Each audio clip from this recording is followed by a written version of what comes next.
Welcome to the Echo Oscar Delta podcast, where we talk to Navy EOD techs and hear the stories that they want to share.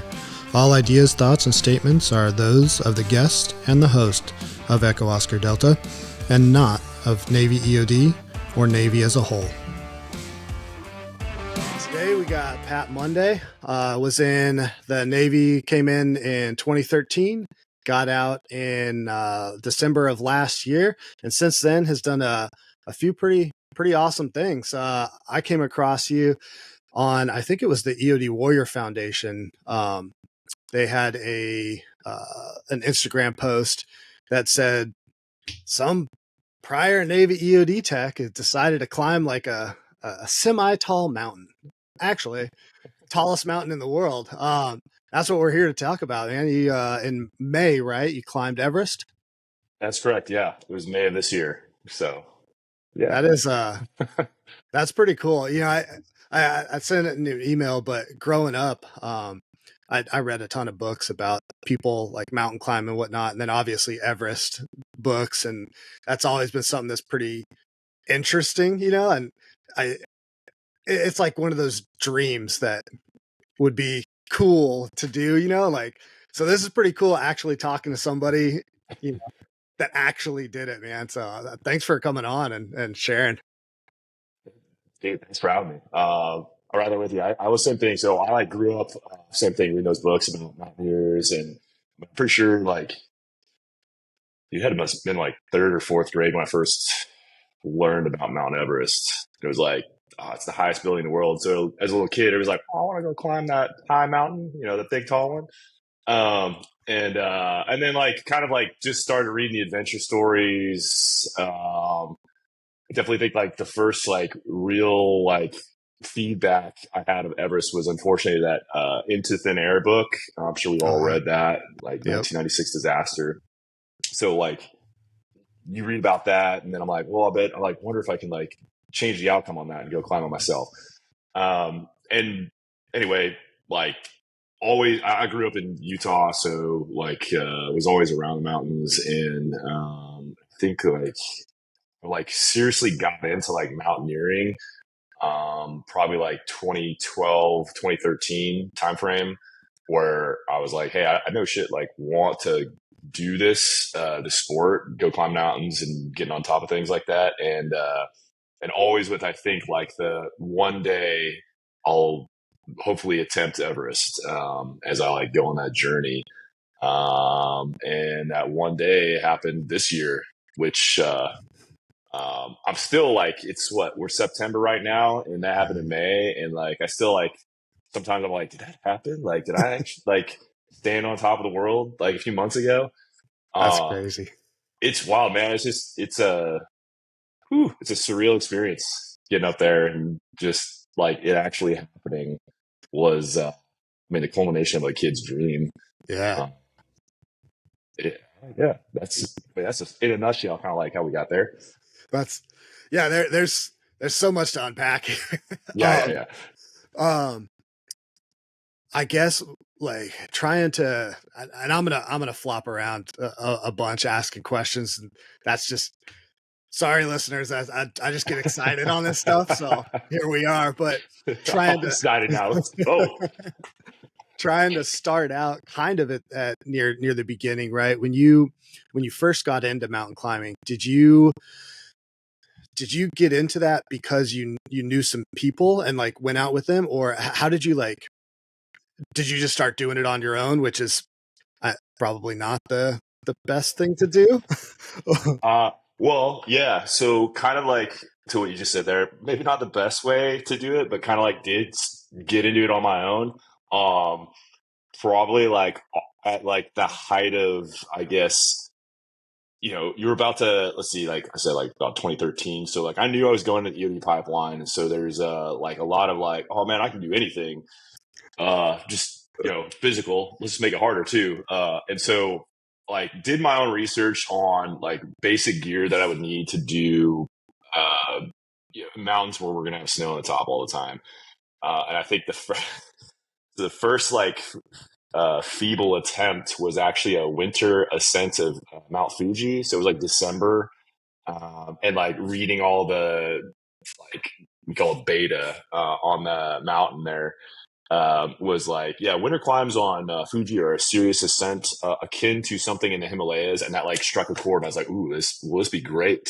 I mean, I've never done this before, but like, I can do it, right? I'm going to go to like dive school next year, or I guess the next few months. I'll be able to like train for it. So I bought a whole bunch of gear just through like my own research there, and then went out to Fuji because I was stationed in Japan at the time. I was actually in the fleet doing a little undes time. So Fuji wasn't far, and went up and did that. Very unsuccessful because it was like super high winds, and I had no idea what the hell I was doing. It was a solo attempt and came back down. I was like, wow, that was fun, cold, but like, let's like go learn some things.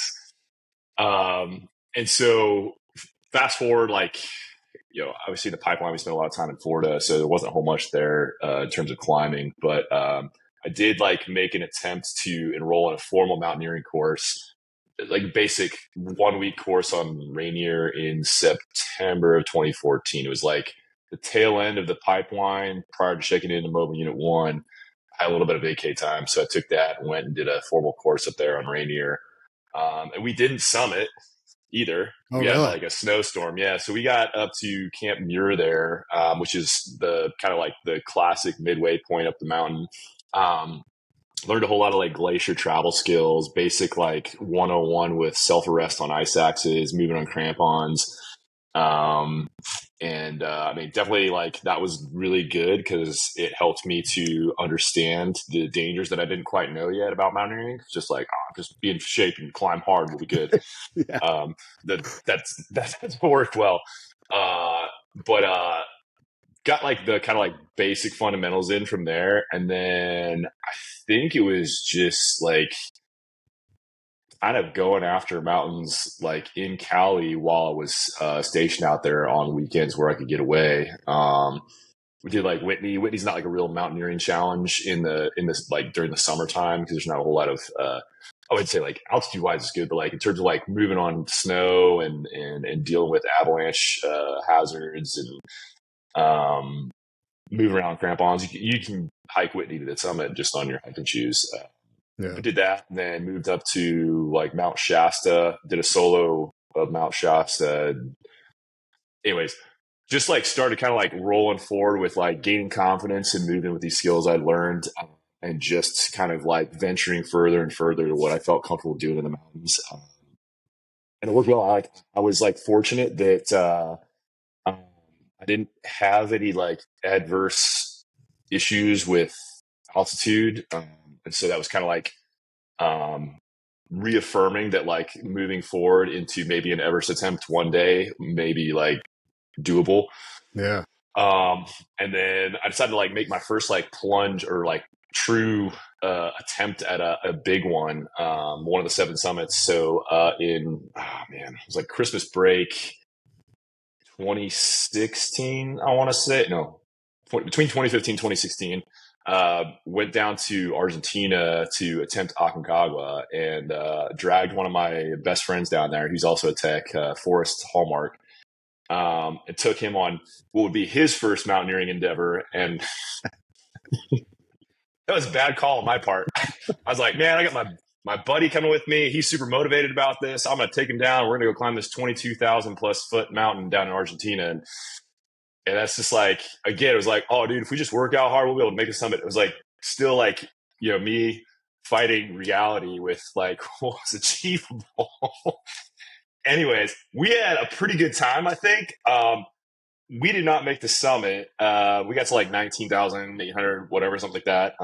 Poor guy. He got, I don't think Force is like, he can call me out on this one, but I think, shoot, like the highest he'd ever been was like 6,000 feet or something like that. So like going from that to that altitude is just like, it's soul crushing if you go from 0 to 100 on altitude. And anyways, we had a good time. We learned kind of like the whole expedition style format that's like what's applied to the Himalayas as well, where you're at a base camp, you kind of do these acclimatization climbs, come back down, and your body like builds up.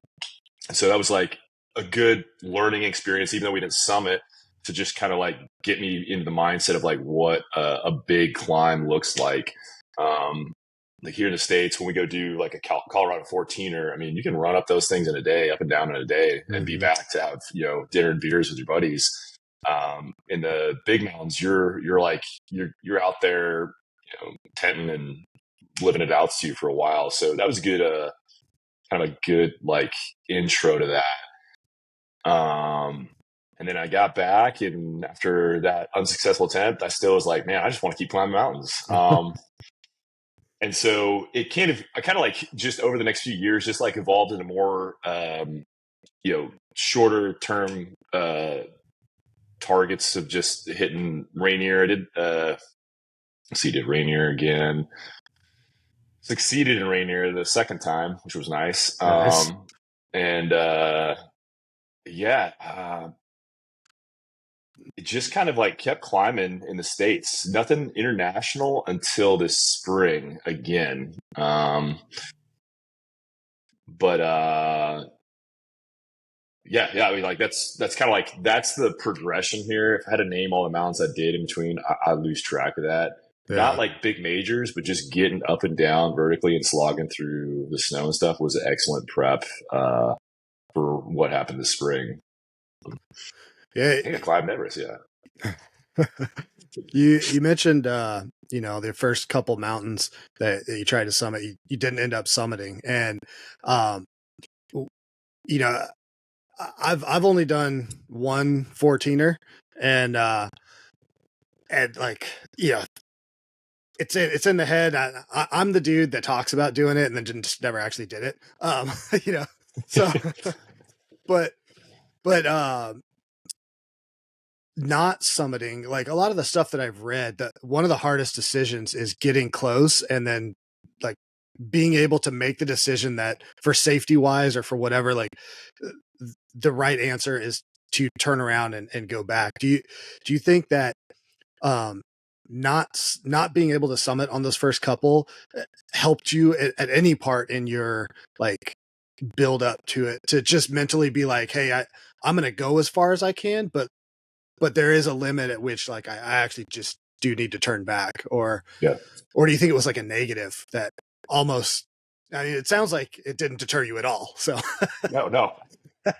Yeah, actually like, that's probably like honestly one of the best questions ever in regards to like mountaineering. Is like, no shit. I think that those lessons of like getting close but not making it and having to make that hard decision to turn back is what led to success later on.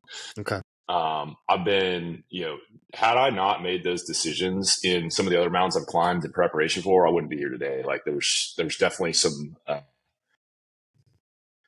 this tunnel vision, we call it summit fever in the mountaineering community, that like happens where you're so fixated on getting to the top there that you start to, you know, you close in on like that's the only thing that matters, and you're starting to ignore the fatal funnel signs of just like, hey, this is happening, maybe that's bad idea, that you shouldn't keep going forward.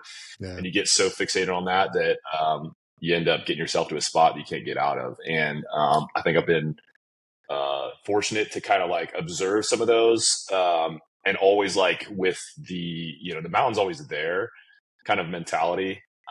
It sucks to like go, you know, work your ass off for a few days to get so close to realize that like this just ain't gonna happen. I mean, you could like push up into really bad weather, but then, you know, how much worse is it going to get? And, you know, you can only control so much. And then when, you know, the weather combines with some really bad mountain conditions, now you're at the mercy of that. I mean, I don't care how good you are, but like, just when the mountain says no, man, like that's it. That's it. The mountain says no. Like that is the dominating force up there. It's not us. I mean, we get to get up to the top because the mountain's like, all right, cool. I'll like, you know, I'll let you get up there this time, but we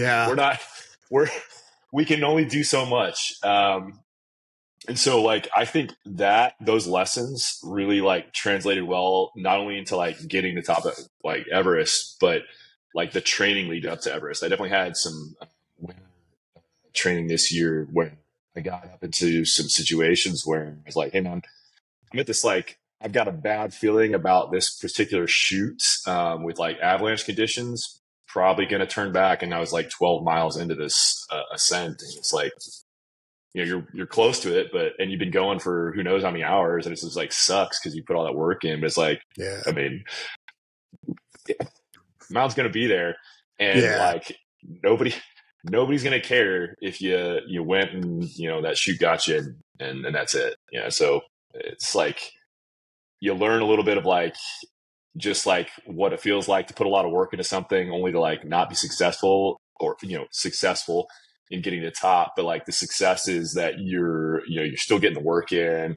You're putting yourself through the mental grind of like being kind of miserable and not getting the result you want, but still like being in the fight to get to the the objective, which you put in perspective is like, what is the objective? Why am I doing these training climbs? Am I doing the training climb here to get to the top of this mountain, or am I grinding to get ready for Everest? Is this the time to put in all the make the risky moves or not? Right. And so just kind of like putting things in perspective too really helps. So I mean, yeah, dude, failing, getting to the summits on a lot of these is like a really good thing. I think had I not failed, I mean, shoot, if a bad day happened on about Everest, summit fever could be very real because you're like, I'm so far, I'm so close, and I've been only successful up to this point. Like I'm going for it. I mean, no shit, we've got people, like all respect, we got bodies up above 26,000 feet. It is a graveyard up there because that is, the mindset some people got into where like the summit was all that mattered, and that's where they remain for eternity. Yeah. Yeah. Talking about skipping around, you mentioned all the bodies. How was it? Like knowing that those are up there and then climbing and then getting to that part. How was that mentally? Or was it just like, don't even think about that right now, I got so much other stuff going on? Yeah. So more like what you said there, it's like I don't even really think about that. Got a lot going on. You're aware of it, and it's kind of odd. I mean, like everybody there is in like pretty good spirits. Like everybody's there to do this really cool thing, and nobody in their mind, at least like as far as I can tell, is like thinking that that's like going to be that. Right. But it does become some people, right? I mean, I think there was 8 people that died up there this year alone. Like It's happening every year. And so, because like I feel like I did my due diligence with the preparation. Like Everest wasn't just like hey, I'm going to go climb this mountain, the biggest one in the world, and I've never climbed before. Like there was just a healthy, like I think amount of like risk, like understanding going into that, and like what my capabilities are and what like the hazards are.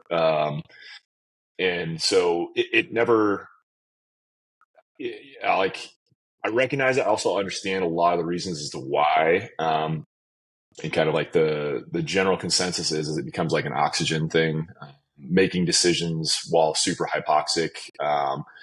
And trying to get that last little bit up to get to the summit, and then realizing you're so hypoxic or low that, well, you don't realize it at that point. I mean, I feel like you probably done this. We've all like done this in the EOD where we go through the HAPS training where you get to play the patty cake and like that. And sometimes you're like, oh man, I'm really hypoxic. But other times you like just kind of roll. You're like, I'm gonna just keep getting this out. Well, that same kind of keep getting it out ends up to like, all right, sweet. Now I can't even function anymore. And they just sit down. I'm like gonna rest. And that's where they stop moving. It was weird when I saw, like, I only saw one on my summit day, off to my left.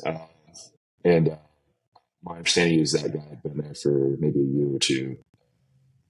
And it's weird because he was just kind of sitting in a position where it just looks like he just sat down and was just looking into the sunset, I guess, sunset direction at that point. And you're like, I mean, this guy just like sat to like stop for a bit, and that was it. That's crazy. It's wild, yeah. And it seems like it's just like one of those, I think, having like done a lot of that climbing up to realize is like a very preventable thing. You just gotta like, you look at your O2, you're like, hey, like, this is my oxygen percentage right now. I didn't bring enough bottles. I got to go back. That's that thing. Like some people got to like make that hard decision. Like you're close, but if you don't turn back, this ain't going to end up well for you. Yeah. Wild. Yeah. Yeah. You mentioned when you started training for it, and that I guess the question is when did you actually make that decision? Because it's one thing to have the like one day I'll climb Everest, and then Yeah. to be like, okay, I'm actually going to climb Everest. I'm starting a training plan. And like you said, you had all these mountains that you climbed and you had goals for each one of them and things you wanted to like get better at or learn or whatever. When did that actual like time happen? Okay. That's a great question, man, because that happened a little later in the process than I probably would have liked. That was January of this year where I was like, it's happening. I'm going to Everest this year. And that meant I was leaving 4 months later for Nepal. Um, that happened. So I got out in December, but on my last few months, I was doing a career transition fellowship with SOCOM, and I was doing med school at A&M at the time. I was having some troubles with the transition process that like I needed to take a step away because I kind of went seamless right into school, and med school's a lot. And so I took a leave of absence in the spring. So like when I made that was like December, January, and then I had all of a sudden 7 months of time because I knew I'd be starting school back up in July of this year. 7 months of time where all of a sudden I've like first time in 13, 14 years that I've had that much time to just do whatever I wanted. Yeah. And in the back of my mind, the question had always been like, when am I going to have 3 months to go out to Nepal to attempt Everest? And boom, that door opened up, and I was like, "Whoa, wait, what is this? Is this the time?" Because I looked at it, I was like, "Well, I mean, school is going to be 4 more years after this, and then residency seems to be anywhere between 4 to 7 years." And so I was like, "I think this is it. I think this is the time." So that was January. I called one of my good friends, she's a mountaineering like guru expert. She's climbed a whole bunch of. I think she's guided Rainier like 200 times up and Oh down that wow. thing. She's done a whole bunch of international things. She climbed Everest in 2019. Her name's Charlotte Austin. I kind of like reached out to her. I was like, "Hey, Charlotte, so this just happened, and I think I want to go for Everest this year." And she was like, "Oh hell yeah!" Like she Nice. was incredibly encouraged. She's like, I mean, sounds like you got nothing but time. And I was like, absolutely. Like, I literally can make my job the next 4 months until I go out the door to get ready for this thing. And so it was like a really fortunate position to be in because I know that not everybody who goes up there can just take off time to dedicate and focus to that. A lot of people will spend a year or more physically preparing to get to do that. I was in a unique spot where I was able to like make that decision and say, sweet, here's my training schedule, Monday through Saturday, all the way up until I leave for Nepal in April. And yeah, that was it. It was January. It was very late in the normal, I guess, setup of going to Everest. I mean, shoot, like I know a few people who are like, I'm going to go in 2027. I'm like, damn, dude, I can't plan that far out. Yeah. I wish. Uh, it worked out like, yeah, just like the timing worked out. I mean, people say things happen for a reason. I think that kind of like the timing worked out with me getting out, having that break in school, to be able to just like hit the road hard and training for that. And yeah, so yeah, January. That's great. That's a lot closer than I would have thought. Because like Yeah. when you think, well, actually, I'll ask this. So when you decided, hey, I'm gonna climb Everest, did you like, I don't know, not necessarily pause, but did you take into account, okay, all these things that I've done for the last, at that time, probably 5 years or so of like pretty consistent mountain climbing, I've got the skills to where in these 4 months I can hone them or get those couple of extra things. Or was it, yeah, I guess like, was your calculus, hey, I've got the skills that I need. I just need to hone those now. And so 4 months is actually a reasonable amount of time. I don't have to plan to 2027 because I'm basically ready. I just need to keep working. Yeah. Yeah, I would say that's 100% true. I definitely took that into account, and just yeah, to me, it was not a super hard decision knowing the time. For me, it was just like, hey, am I in the right like mountaineering shape to do this? The skills, they're there. Like I was Yeah. like, I know I can. This is gonna be fine skills wise. It was just like, hey, I'm a guy who lives here at sea level in Texas. Am I going to be able to get ready in 4 months to be at a point where I'm about to jump up 29,000 feet? Um, and so I mean, bouncing off a few people, like with the schedule I had, yeah, it made sense. But yeah, it absolutely the calculus. If I had not done like what I'd done, this just wouldn't have worked out this year Yeah. with the time that I made the decision to go. When yeah, I said being in mountaineering shape. So I can imagine you have to have pretty good cardio because there's some long days All of cardio, just bro. moving. It's all um, cardio. how are the like, obviously you're moving packs and stuff, and you're moving weight. Do you do anything specific for training other than just like climbing mountains and working on the cardio? Do you do leg stuff? Does that even matter? Yes. It Kind Yes, of. it does, kind of. No, I would say like so. I did do the gym, specific like lower leg and core exercises in the gym, 2-3 times a week. Uh, I wouldn't say that's something I started in January. I feel like that's just kind of like something I would do normally. So in terms of like tweaking that for like mountaineering, especially Everest, it wasn't too much of a modification. Um, do a little bit of upper body stuff. I mean, like even with like overhead stuff, you're not. You know, like I want to like say that we use like your arms and stuff, but you don't. You never do. It's just like you're spending so much time like carrying heavy loads on your legs. Are like everything. Your legs and your cardiovascular endurance is everything. Um, the biggest like money maker in training was no shit like getting out into the mountains and just grinding in what I would say the real money makers were the ones where I went out and was unsuccessful, Yeah. where I was going out in snowshoes in super just deep powder and just post holing through and getting into waste and just throwing out expletives left and right or being like just frustrated and just grinding into this like just awful mess of just like cold and snow and just be like, this fucking blows. Um, but that shit like translated to probably like the greatest strength on Everest. It just made the hard days tolerable. And Yeah. I mean, there's like, it's like one of those things like, how do you train for like just suck?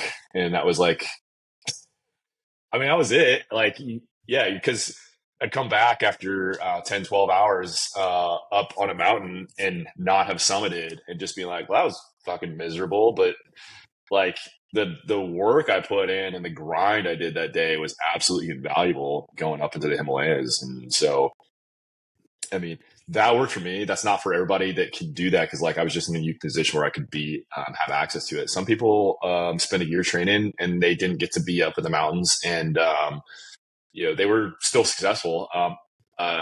It just that was my like, I guess my prescription for it with that short amount of time. The important part was just to get up there and just really embrace the suck for a little bit Yeah. in doing some winter mountaineering. And it worked out really well. Where did you go to do the majority of your training?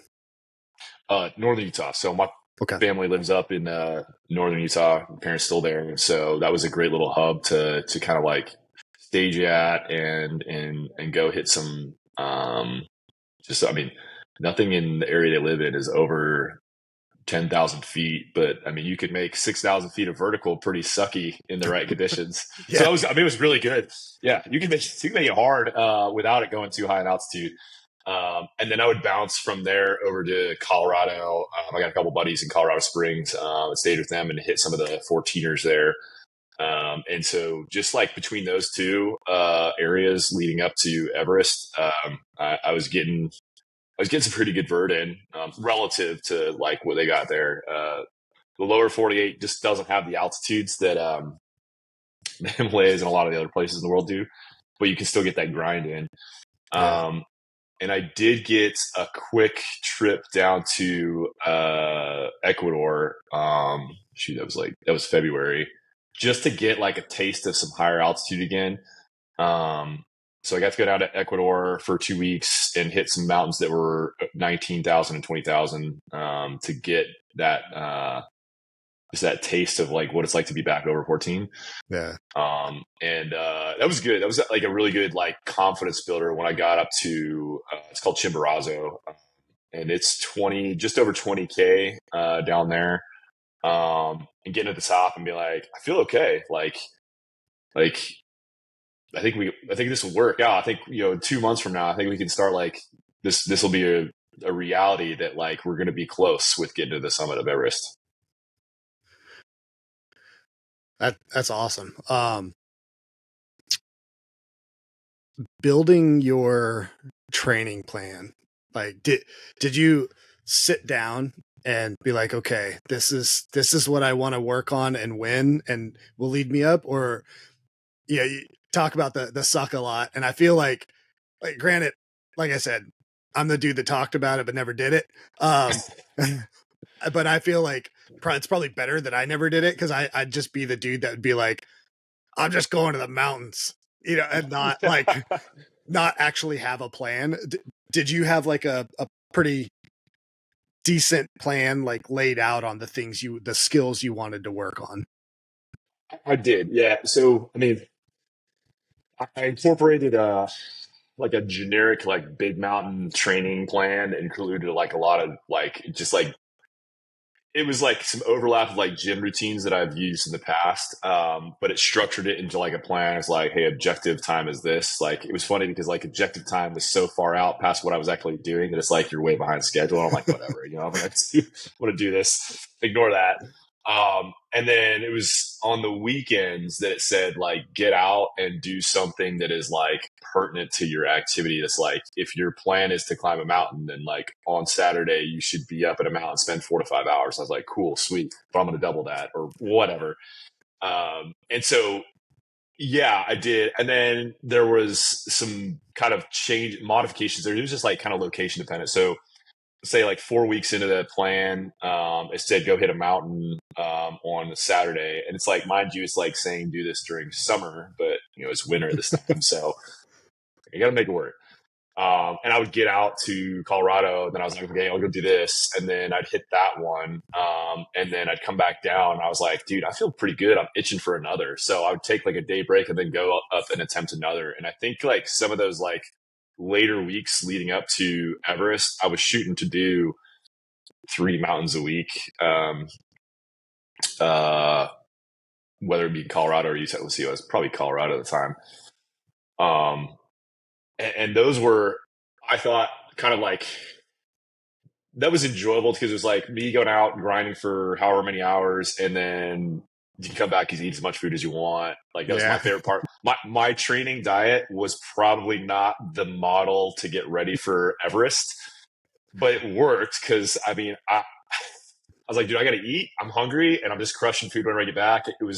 I liked the routine a lot. It was like, go work for hours on end, come back, and eat a whole bunch of food, and eat whatever I wanted. And it was glorious. So it was like, if I was going to go do it again, I would probably modify the diet just a little bit more to be more purpose built. But like at the same time, was it kind of nice to just like go burn calories for hours on end to come back and be like, dude, I'm starving and I can eat whatever I want. Yeah. And still like just shedding weight. So it was cool. It was nice. Yeah. We did kind of gloss over it. You're in med school, right? Like you had the break, but you got goals, man. I got delusions. That's what I've got. I got delusions. That's awesome. Like, I don't spend too much time on it, but like going from Navy EOD, getting out, getting into med school, like what led you to want to do that? Like, Great question. So I think like, let's see, man. So I did um,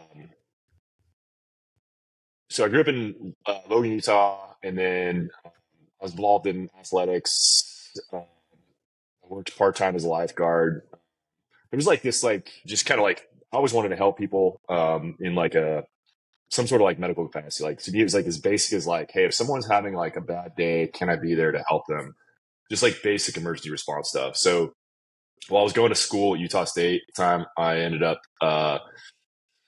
like uh, going through an EMT course, volunteered with the fire department there, and kind of joined the North Logan Fire Department for a couple of years while I was going to school, and that like got me further into the whole like now I'm like a trained person who can render aid, and I'm on shifts and doing stuff like that. And I think that like while I was doing that process, I was like, you know what, I think one day I would love to be a doctor. And so I started taking some of those pre-med courses while going to school at the time.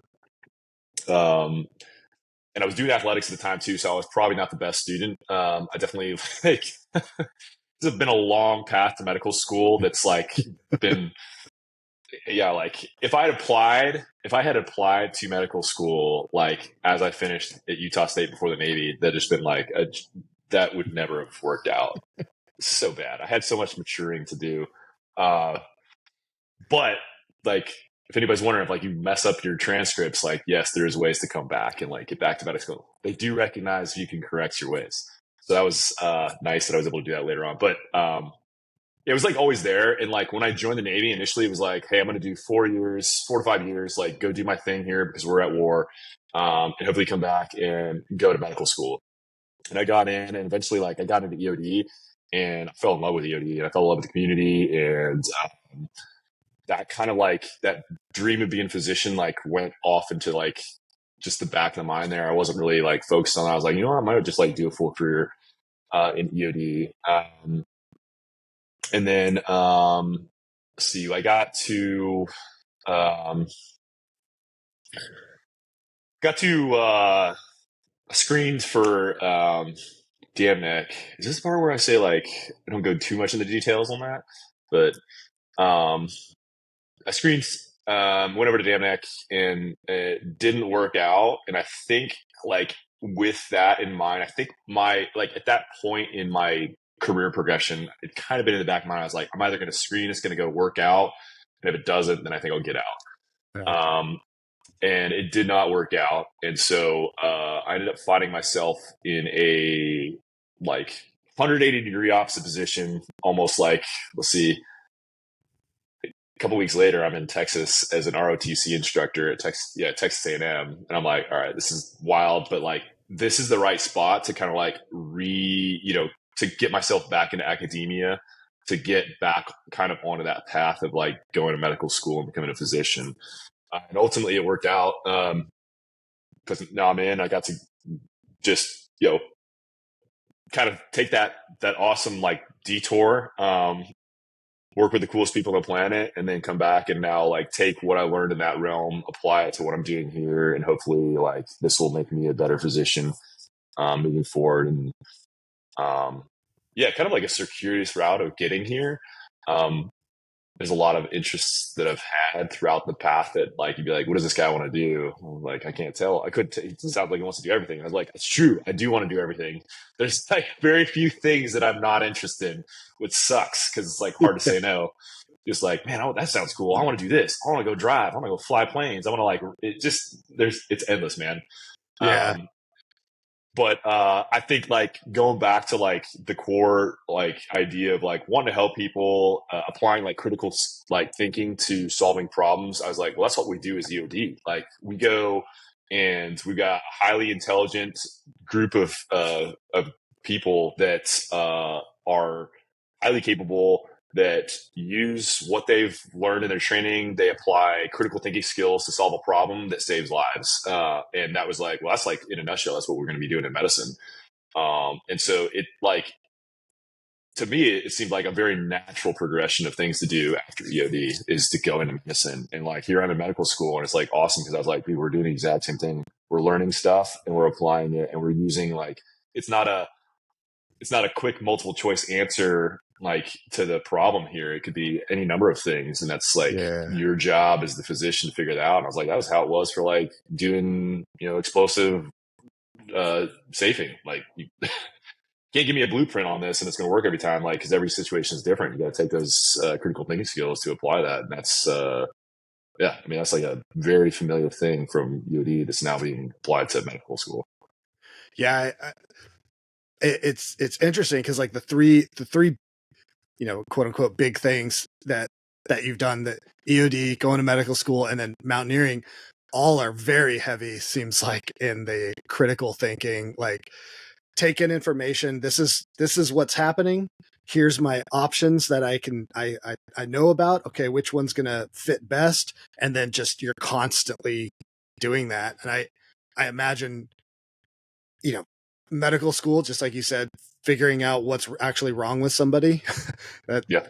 And then having, like me, it's always funny because I think about me when I go to a doctor, right? Like I don't want to sound like that dude that's whining, but also I have to actually give him the information. So I'm sure that is probably brought out in school, where here's a little piece of the information, and then like you have to try keep dissecting more.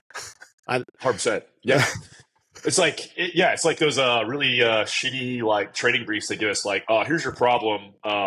You guys have this and this. You're like, okay, cool. Can you give us more? And they're like, no. And you're like, okay.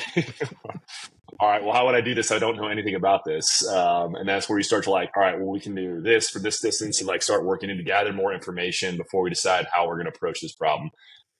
Same thing. Like, it's like, you're dealing with a human problem which is constantly evolving. Like every person is unique. Like someone's just, I mean, okay, this is super wave top, but like someone's like fracture is not the same as the next person's fracture, despite it being a common injury, right? So people heal differently, and so it's like you're you got to ask all these questions. You have to like get like all the information, like what does this patient's what does their day-to-day look like in like after the surgery or after this procedure, or like, hey, here's my recommendation, you should do this. And it's like, well, can this person afford this? Like, do they live in a place that allows them to do that? Like those kind of things, like you have to incorporate into like how you're going to help a patient get to like the best version of themselves. Like we want to say like, I want to save lives too, and I want to like give them this prescription for like this, do this, and then you will succeed. But like that isn't necessarily, or even like that isn't really like that's not a reality for everyone. Yeah. And like all that data you have to take into account when you're giving someone some guidance on getting better. Is like what I would give to one person is not going to work for the next person. And you like, that is part of like the critical thinking, is like adapting to that person's situation and making it work for them. Taking that day on the mountain, which is different from 2 days ago, and taking those environmental factors into account on how I'm going to approach it today, because how they approached it 2 days ago may not work. Especially we talk about like abbey conditions, like warming. Like it's crazy. Like 2 days of warming on the mountain can make that thing become incredibly unstable. So like a route that everybody was like, oh, it was great yesterday, dude, 2 days from now it could be a freaking death trap. But it's just like I get the information that I can off of that, and then like as we get into the problem further, I adapt to those things as they're changing. I don't just go off the well, it says to do this, so I'm going to do this. Or like you're looking at it, I was like, but that doesn't make sense anymore now. But it says to do this, so like we don't do that, right? And that's not how we do it. Like EOD problems and stuff. Like, well, like in the in AOPS it says to do this, but like that doesn't apply here. Like it's the same thing. So I think maybe my addiction is to critical thinking or critical like problem solving. Like I just applying that in ways that in new ways every day is like I think a really rewarding endeavor. And as long as I'm doing something that like requires that, then I'm gonna be happy. But this is like a pretty I like this because you're taking that critical thinking and you're applying it to making people's lives better. And like, what would be better than that? Yeah, I think it makes life more fun when you have to use your brain. Yeah, it does. It's harder, but it's actually way more fun. Like, Yeah. oh, cool. Yeah. Diving into like the actual climb and getting there. So, I've read a little bit about the process, but and then you also said it's not one of those things where you can just show up to Nepal and then 2 days later be at the summit. Like it's a little bit of a process. What was it like from, you know, you getting your gear, hopping on the plane and arriving to like the first part where you're actually getting set up and actually moving forward? Um, so it was a big, I flew out of Utah, Salt Lake at the time, and my family super awesome. My parents and my siblings, everybody they were like very supportive, and everybody came to like wish me well, which was like super sweet of them. They don't climb, so for them, they've heard a lot of the negatives of Everest, and so they were super concerned. And I appreciated their care, but I was like, I think I'll be okay, guys. But um, Yeah. anyways, they sent me off, and so gear, like getting gear there was like I had this paranoia as I'm flying to Nepal that like I'm going to get to some point there and we miss like one of my bags is going to end up missing. They're like, "Oh, sorry." I was like, "There's my climbing boots and all the stuff I've been training with for X number of months." So I was just like, let's like step one is like let's get there healthy and have all my equipment. I was like, Yeah. just if we get there, that's a big win, right? I was just like, I'm going to this. Just this new part of the world, and I just want to like if I get that, that's a win. And I remember getting into Kathmandu and just waiting there for my bags and boom, boom, check, check. And I was like, sweet, I think we got everything. That's a win. We're here. I was like, how do I feel? I was like, I feel good. All right, cool, win. Feeling healthy, feeling like I got my gear, so that's awesome. So that was like that seemed like it was like a little bit of a stressor prior to. I was like worried that I was not gonna have my shit. I had my shit when I showed up. That was awesome. From there, let's see, we stayed in Kathmandu for 2 days until the climbing team arrived, and then we kind of like game planned what we'd be doing over the next week to get up there. So I did. Uh, we did a kind of like they call it a speed ascent. Really, all it did was cut off like 3 or 4 days on the approach. So most people will fly into what's called Lukla from Kathmandu. Lukla is this famous spot for this runway, and you can find like a whole bunch of awesome videos of Lukla where it's this dramatic like airstrip where you land and it looks like you're gonna like run into the mountain as you're landing, and then when you take off, it's like a cliff drop. So like it's just dramatic takeoffs and landings at Lukla. But that's the last or that's the first step of the trek journey up to Everest Base Camp. And it's a 40-mile route from Lukla up to Everest Base Camp. I think that's what all told was 40 miles. So we flew to Lukla, and then I took because I'd been up to altitude a lot more recently, I took with two other guys. We took a helo from Lukla up to a town called Farache, which is at 14,000 feet.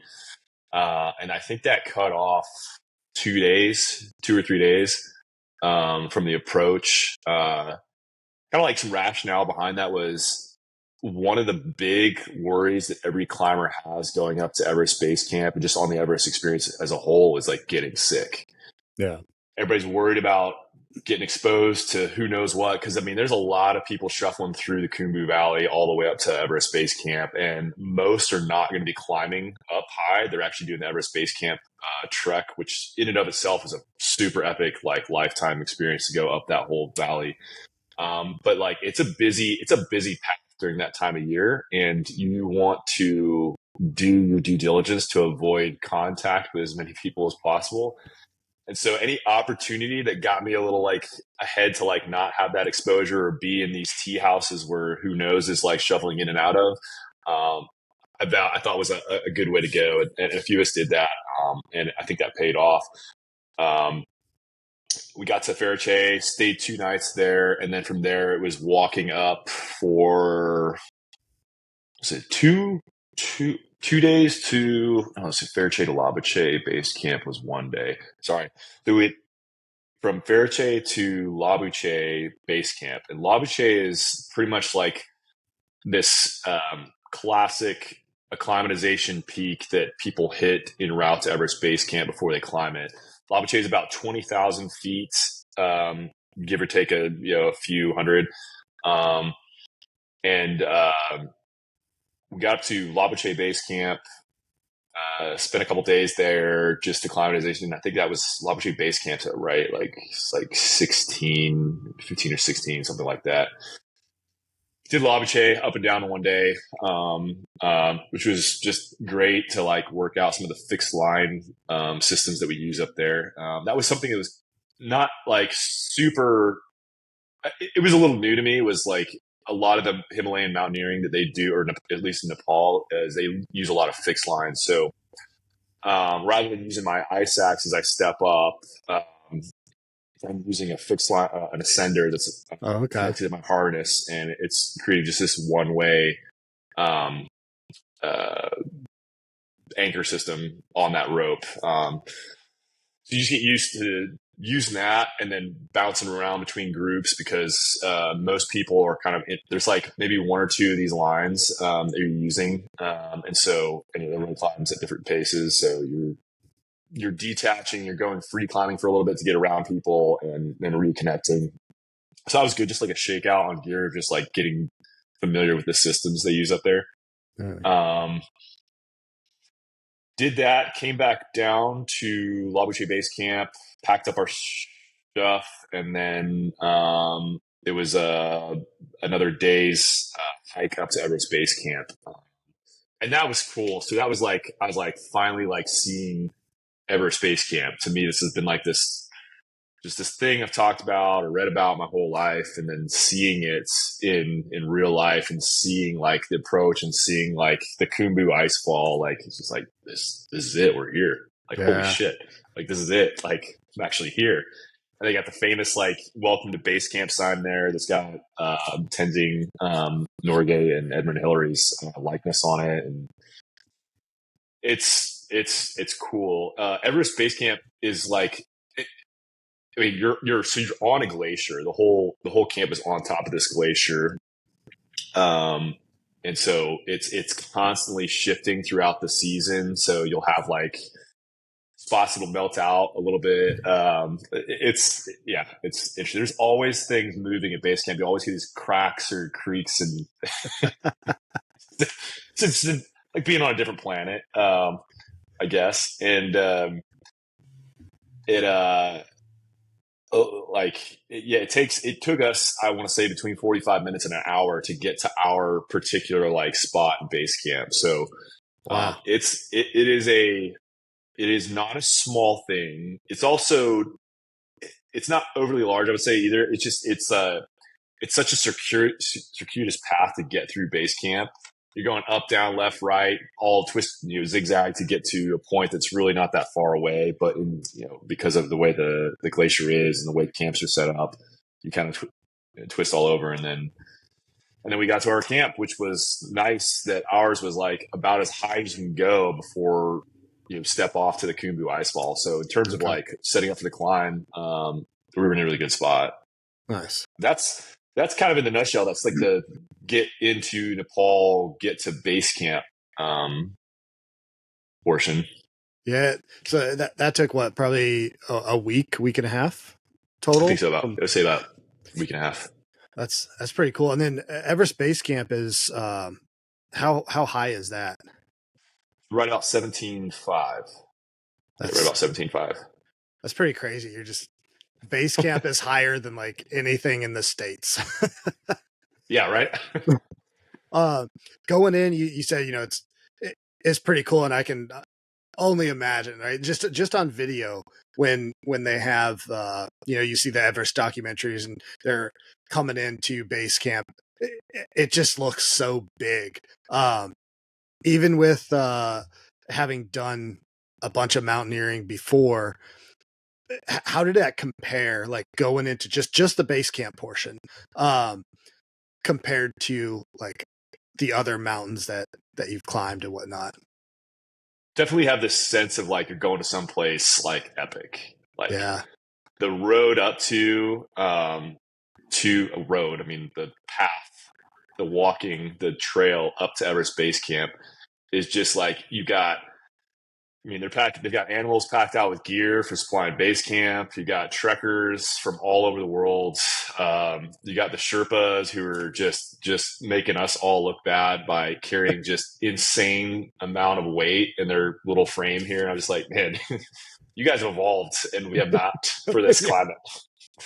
It's like, I'm just carrying my backpack and I'm like, my heart rate's a little high, just, walking with this backpack. But this guy over here is about like 4 giant duffels strapped to this like jimmy rigged like harness on his back, and he probably weighs 100 pounds and he's carrying 300. And I'm just like, and he's at 17.5. It's just wild, man. Those are some strong people up there. And all of that is happening, and you're getting towards this thing. So it definitely, compared to anything else I'd done, there's just felt like this sense of like epic getting to Everest Base Camp. And then you get there and you're like, oh yeah, this is it. It's definitely larger than any base camp I've ever been to. Yeah. I mean, it made sense. People who are staying at base camp, I can't remember like how this worked, but there's like trekkers who will actually stay at base camp a night or two. Nepal's climbing, or I guess their climbing department or whatever it is, kind of like is working to like, you have to do, I guess, a permit as a trekker to be able to stay there. I think they do that in an effort to like not have trekkers and climbers overlap, to kind of keep that exposure at a minimum. Yeah. I mean, it's by far the biggest base camp I've ever been to. I don't know if there would be a bigger one anywhere else. It's just like the whole experience. It just felt like it was the most epic mountaineering experience I'd been on to date. Like it was cool because it's like I've seen this before. I'm looking left and right. I've seen this before. I've seen this, like these things I've seen in documentaries or I've read about in books, and like I'm like seeing the names I've read in these books like posted up on a sign here, and I was like, this is happening. This is just real. This is cool. And a lot of like mountaineering that I do within the States, I mean, it's like people do it all the time here, but it's like it just doesn't have that, like, I guess that lore or that legend of it, like written in documentary or, written in books and put in documentaries, or at least that I noticed leading up to that. So it was cool being like, oh, this is the thing. This is happening. Yeah. So you're at base camp for a little bit, and then you like, your expedition has already started, but also your expedition starts when you leave base camp too, right? Like I'm sure there's like two like mindsets. There's, okay, get to base camp, and then there's, okay, start the climb for Everest. Yeah. Oh yeah. How was there, like when you left base camp, was there a, okay, time starts now and we're moving? And I know there's like, you go to and I like, please expand on this, because when I say I know, it's I've read several times, but you're the dude who did it, so like there's multiple, how many camps are there before you get to the final? So there's camp 1, 2, 3, and 4, and then the summit. And camp 4 is kind of like more like a holdover spot. Camp 4 is the only camp that we have that's up in the death zone, and so you don't stay there very long. But in terms of like, all right, yes, we're here at base camp now, the real climbing starts, kind of thing, is I think maybe that's what you were into, because that was my like thoughts. I was like, all right, cool. When do we get to like start doing the real climbing? Like, when are we really climbing this thing? Because like this has all been like cool prep. I know we're getting used to the altitude, but like when are we climbing the mountain kind of thing.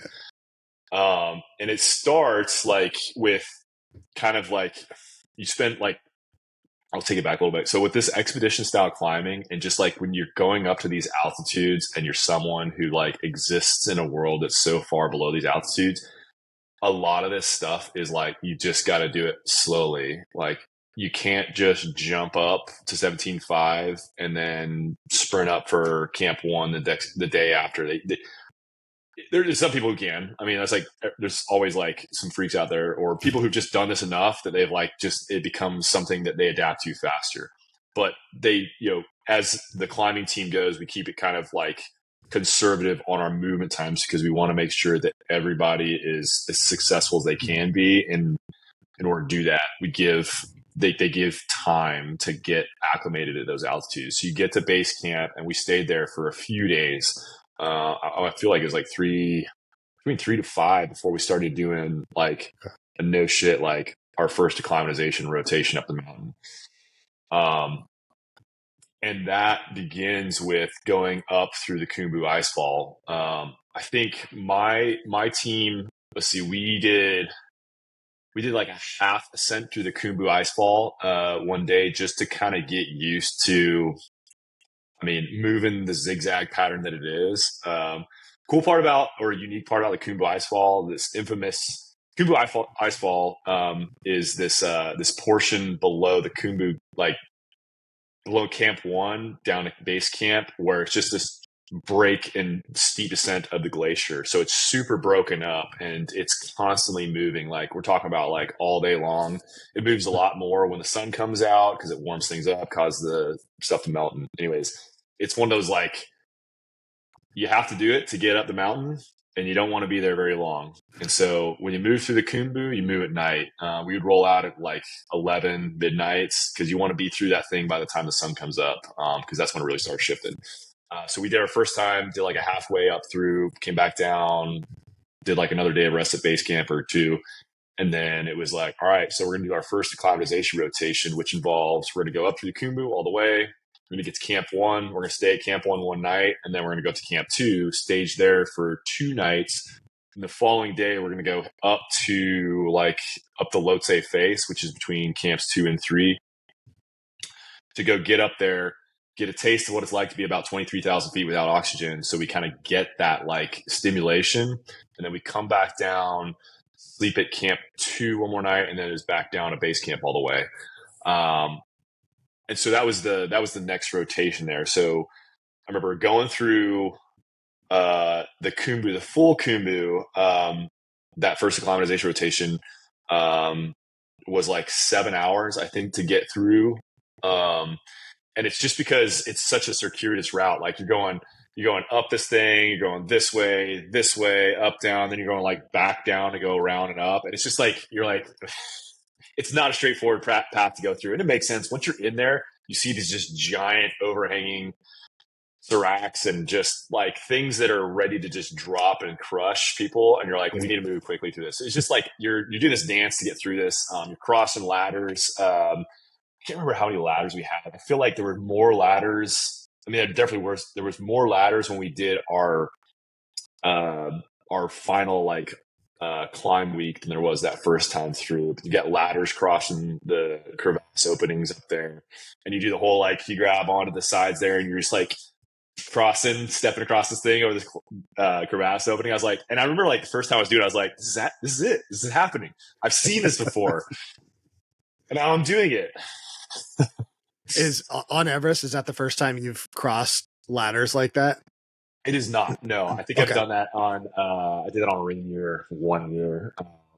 It was a smaller crevasse opening, but I think like that's pretty common on Rainier. And later in the season, it starts getting more broken up and they'll throw up a ladder or two here or there. Okay. But it was definitely like probably the second time, it was definitely more epic because it was like, oh yeah, like I've seen this in documentaries and movies. I've read about it, and it's a normal thing there. It's just like you're going to be doing that. That's part of the experience. What's it like looking?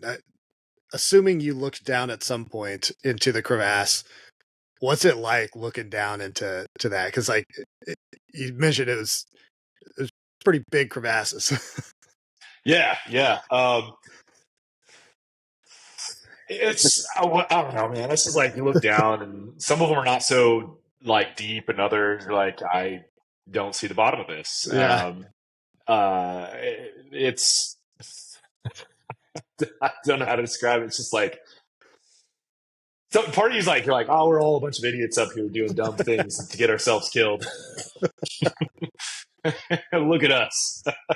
We shouldn't be doing this. But yeah, I don't know. I think I was more like overwhelmed by the fact that it was like in a positive way that I was like, oh, I'm finally doing this stuff that I've been wanting to do for a long time rather than looking down to do it. And I was like, I expect it to be that way. If it had been not so like dramatic, I think I would have been a little disappointed. Like, oh Yeah. man, that's not what I thought. So That's that funny. was kind of cool. You mentioned that, and like thinking on this side, it's interesting because obviously I'm thinking of all of it on this side, right? From the videos that I've seen and the things that I've read, and there's the mystique behind it, but then putting myself in other situations where I've seen videos or movies about it, and then now I'm in that situation, like being in the situation, there might be some of that mystique, like you said, where, if it was less, you'd feel weird, like, Right. I'm kind of cheated. But there's also this, like, I'm actually doing this thing. So that it's trying to think that way. It makes sense what you're saying. Not thinking that way, sitting over here, I'm like, man, it's an Everest crevasse in the Khumbu. Like, come on. Yeah. Yeah, man. It's cool. It's cool to be just like in the reality of something you've envisioned for so long. It's been this like kind of like see, you see in movies. I'll use like like Everest. The movie Everest came out like 2015. They did a really good job, I think, in modeling the mountain of that. So like in the virtual like scenes in that where you see that, they did like a phenomenal job of like the camps and the approach of the mountain. So like accurate, I would call that. Some of the other things, maybe not so much. They're also like, I think there's a moment where there's like 4 ladders lashed together and they're crossing a crevasse there, where there's a dramatic moment. I don't think that I'm trying to imagine a point where there'd be that many ever in the Khumbu. I mean, it changes year to year. But I was talking to a few of the guys and I was like, is there going to be like a 4 ladder crevasse crossing? And they're like, no, that's not going to happen. Okay. I was like, that's probably good too. That sounds like this is a lot of stuff to put together. And I was like, I think it'd be a massive crevasse. And I'm looking at the Khumbu and I was like, there's no way there's an opening that is that big that needs that many. So it's cool, like also like see like reality, like, okay, well, like that makes sense. Now I can watch the movie. And I watched the movie when I got back with my parents because they refused. They wouldn't watch it until I had come back safely. That was like their thing. And then I watched it with them and I like walked them through it. And I was like, it was kind of cool. And they were, more than happy to watch it now that I was back. But anyway, it was just, you get to see like this fictionalized version of something which had like definitely a lot of reality in it. And then you get to see the real thing. And you're like, oh man, this is actually really accurate. Or this part is like, it took a little like leeway on that one, but Yeah. it's cool. How many, you call them acclimatization climbs? Yeah. How many of those did you do? We only did one. Oh, wow. And we did that. So there was another group that was paralleling us. They did 2. So they did one, I think, that went up to Camp 1, stayed one night at Camp 1, came back down to Basecamp.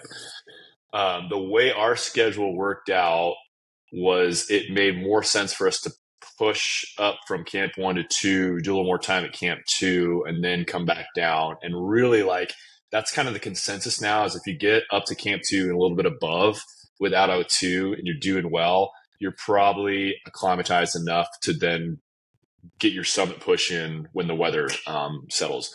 So I got lucky again here. Only did one of those, and I think that worked out really well.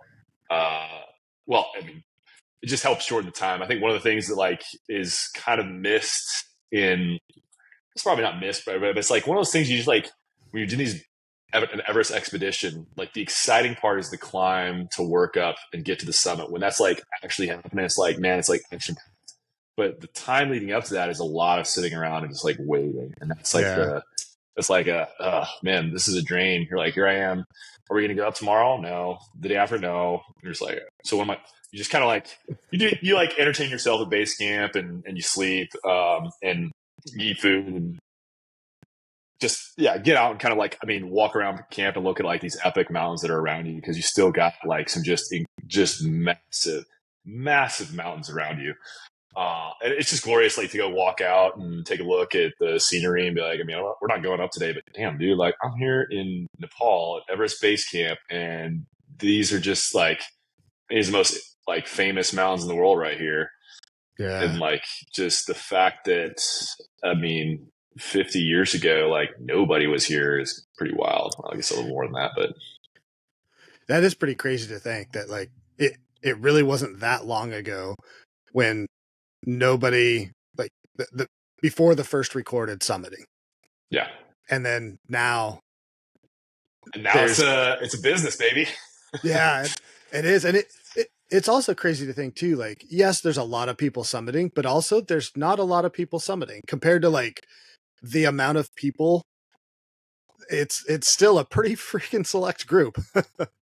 Yeah. Yeah. I guess I'll like just jump ahead just a little bit, but just like give the number and then we can bounce back. But, so our summit morning, I was talking to Ashish, and he was the guy I was climbing with that day. And he spit on our, I was like, we were both looking, I was like, I mean, I think probably 60 to 70% of the people that went for the summit the morning we went up turned around before they got up there. Really? We went up on a pretty like windy morning. So it was clear, but it was definitely not ideal in terms of like temperature and like dealing with like constant wind, especially on some of those exposed ridges, towards the summit. So, yeah, just on my summit day, I would definitely say that like that definitely holds true, is like most people that went for the summit that morning did not get to the top. That changed. I think a couple weeks later, there was like a big, like nice weather window where the temps were good. There was like it was like as perfect of a summit day as you get. But that's when you see those kind of infamous photos of like, there's a log jam of people trying to get to the summit. Like there's that famous photo that Nims Dai took in like 2019 that shows like just this like conga line of just like a crowd waiting to get their turn up on the summit. And I think that was kind of based on a day where it was like optimal weather. And everybody went for that day. That was not my experience at all. I had like, I think there's something to be said too. If you're a strong climber up there, you're never going to deal with those lines, period. And that's just how it's going to be. Like you can go on a good day. Strong climber's going to climb faster. You're going to be able to get ahead of people, and you're not going to be dealing with that. We left, I think Ashish and I left Camp 4 on our summit night, probably 3.5 hours after the first group to leave Camp 4 went for the summit that night. And I was feeling good. And Ashish is, I would call the Himalayan hot rod. That guy has been up to the summit 4 times, and just the man was built for that. I mean, he was just like, I swear I saw him eat like a snack, like a piece of candy or something like that, like take a sip of water. And that's like all he ever needed on like summit day. And I was just like, this guy just like unreal. But he and I were cooking. So we took off. We were probably one of the last groups to leave for the summit on summit night. And we just steadily worked our way up. We kept passing people throughout the night there. And I remember at one point in time, like we passed someone else. And then I looked back and I looked ahead and I was like, dude, we're ahead of everyone. Like there's nobody in front of us. And I looked back, I was like, we might be the first ones to the top of the mountain this day. We are going to be the first ones to the top of the world this morning. And we just kept going. We cooked through that. We passed the South Summit. And then like in my mind, like, because it was still dark, we were moving fast. It was still dark, but you could just out on the horizon barely see just like the just faintest little bit of light coming up. So you're like, I know that the sun's coming up soon, but it's still dark. And in my mind, I'm like, all right, we've probably got like 90 minutes, 2 hours to the summit left. And then shit, probably 2 or 3 minutes left from that. I like go like walk up, and then like I'm looking left, right. I'm starting to see like we're really up there. I can start to see a dramatic like rise and fall on each side of me. And I'm like, okay, cool. Well, we've done the Hillary step already. And like, I'm just in grind mode. And then I look in front of me, and like in the dark, I see this little mound with prayer flags on it. And I like look around. I'm like, holy shit, we're on top of the world. And then I look over at Sheesh, and he like looks back at me, and I was like, holy fuck, man, we're on top of the world. And I was just like, hands up, and we hugged each other, and he's like, yeah, brother. And I was like, holy fuck, we're on top of the world. It just hit me. Like, just, I was not ready to like mentally didn't think we were there yet. And just like, just looked up, and I was like, dude, we're That's there. awesome. We're there. And man, that was cool. Like, that was just like a moment. And it was still like dark enough where I didn't get the cameras out yet. But it was just he and I, man. We were the first two people that got up there that morning, and it was just us. So it was like, it was windy. I would say it was pretty windy and cold at that point. But like, I'm just feeling it. Just like, this is it. We did it. And just like appreciating, like just slowly turning to look out around everywhere to be like, yeah, dude, this is it. We're like at the highest point on earth right now. And just soaking that in and feeling just like the power of the moment. That was pretty incredible. And then there was a group of 2 or 3 other guys that caught up to us probably, 15 to 20 minutes later. And they had the quick moment was cool. Like, one guy dropped to his knees and started praying. And he's a Sherpa. I don't remember how many times he's been up there, but you can tell it was like a very impactful thing for him to be up there. And then they headed on down, and I mean, Ashish and I started taking photos and doing a video. And I think we were up at the summit probably 45 minutes to an hour. Wow. Just enjoying that experience. It was just surreal to be there finally, to have it happen, like kind of like what felt like I was like, oh, I'm here already. Like, yeah, man, that's still like a thing I'm trying to just like comprehend and find the words for, on getting up to the top. And just I mean, you hit this threshold now where you're like between you're between earth and heaven there. And you're at a point there of the world where that particular zone has more in common with like space than it does with like down at sea level. Like, there's nothing living up there. There's like, we're not made to be up there as humans. Like, most living things are not made to be up there. And that's pretty cool to be in that spot, like traversing up to that and high-fiving the sky and all that, man. That was cool. I went ahead on that one though. I feel like a little bit, because I skipped the parts up to camp 2 and 3, and I jumped into that one. No, that was awesome. I mean, yeah, we can go back, but like, yeah, dude, I can only imagine how cool that would be to, like, actually something I was thinking about when you talked about, you guys only did one, acclimatization climb. Yep. and just being ready for it. And like,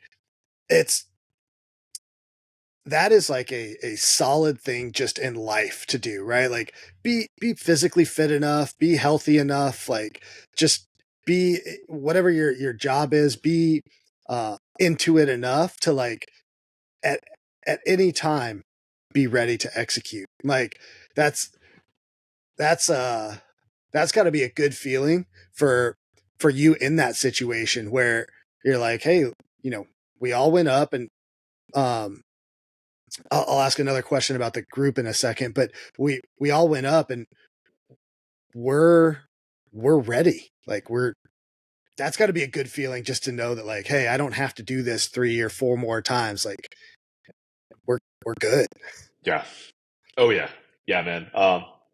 You couldn't have said it better. Like it's a really good feeling when you know you've done the work and you're there and the elements have aligned. So the weather, like windy, yes, but like clear, mountain conditions good.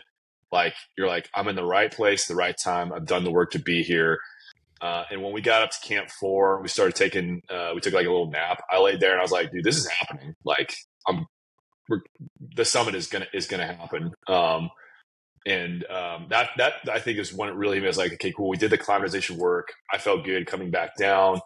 Um, uh, and then like hitting that that final summit week push, and using, just like learning how to use the oxygen up there, and then just like being like, dude, this is like everything about right now feels like I did the right preparation mentally, physically.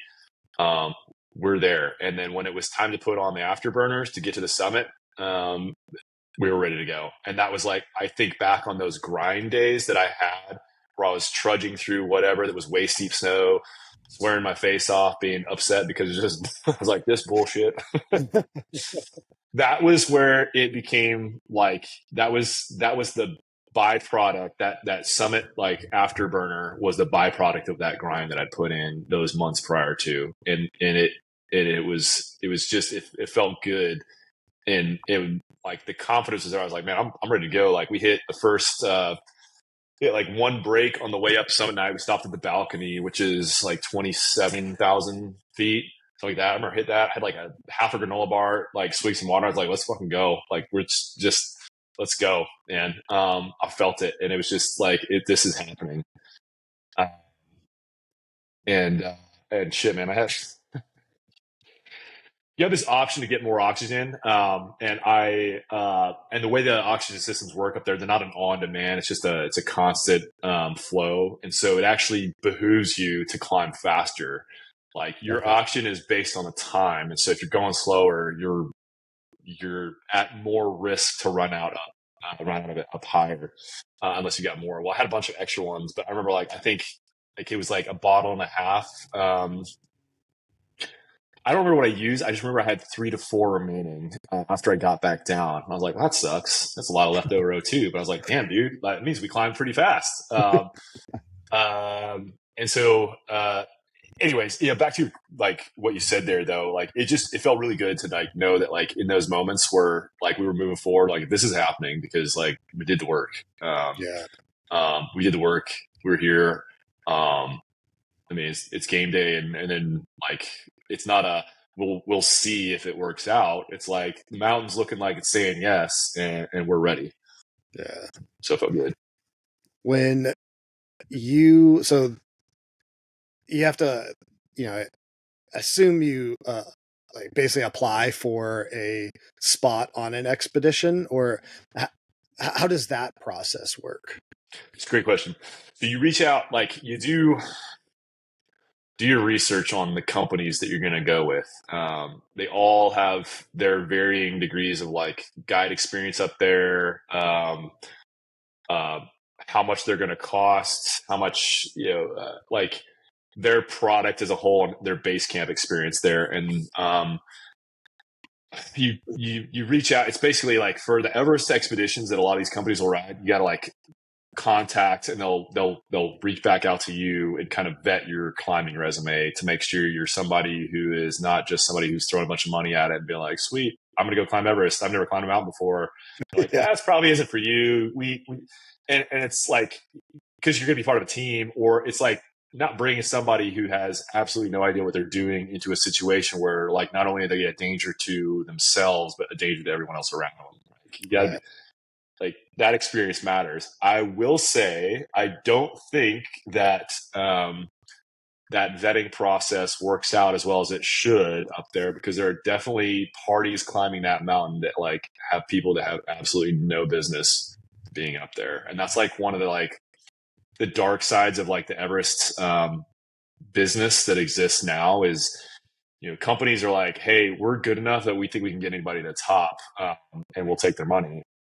And there's this pressure where it's like client success is such a big part of their their business and how they grow it, that, I mean, some of them will probably just drag people up to the top just to get that summit success. And that person didn't climb it. Their Sherpas or their, guides dragged them and carried their gear for them. And that person got a photo on top and said they made it. And you're like, you didn't climb that mountain. Like, Yeah. But, I, if I were someone who's not a climber and I do a lot of adventure stuff, then, absolutely, I see the appeal in wanting to go climb the highest mountain in the world. Who does like that? That's a thing on like the lifetime experience of like epic things you do. Like you want to say you hit the highest mountain in the world. So I understand the draw, and I understand why people who are like probably not like always climbing mountains want to do it. Get it. I climb mountains and I want to do it. I mean, yeah, we're talking about this. We're like, hey, we've been like knowing about this mountain our whole lives, and I want to do it. But it's like you got to like kind of. I think a lot. It's important that companies work with individuals to kind of assess like, is this something that's like I'm doing as a bucket list item, or is this something that I'm doing because it makes sense as like a culmination or like an integration of like what you already do on your own time. I don't know. This is me is just like a random guy's opinion on it. yeah, But there's definitely like there is a business there, and it's a business for Nepal too. Like their tourism industry. Like I mean, I think Everest is probably the biggest moneymaker for Nepal, and so it's for them. They want people to come and pay money to do it. So it's like it makes a sticky point. Like I said, like the dark side of Everest is that there is a business there, and it's like there's a pull from like the companies, a pull to get that money in, a pull to get people in, and maybe kind of this that creates this gray area of like who should or should not be there, and who's to say whether you should or shouldn't be there, right? Like who's that expert to say you're qualified or not? And I'm like, I mean, that's not me. yeah. So yeah, that's something like a takeaway I learned, that there are definitely like not everybody who's getting to the top is like has been climbing their whole lives. Yeah. And there's definitely like a lot of help from some of the companies to get their clients to the top. If that person is like, just there's definitely pull. It matters. That's how they sell their company the next year. Is they got to put out, our summit success rate is XYZ, and that's important for them to keep going. So because somebody like me is going to go out and I'm going to look for companies like who's got the best success rate, right? And in doing so, I'm looking for like, well, how like successful are you guys? Oh, like 80% of our clients make the summit. I was like, man, that's pretty good. But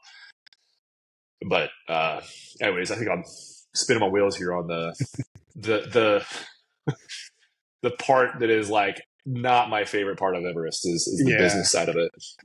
Yeah. As far as the group that you ended up with, do you feel like it seems like, because like you said, doing one attempt and it seemed like everybody was pretty ready, that you guys were matched well?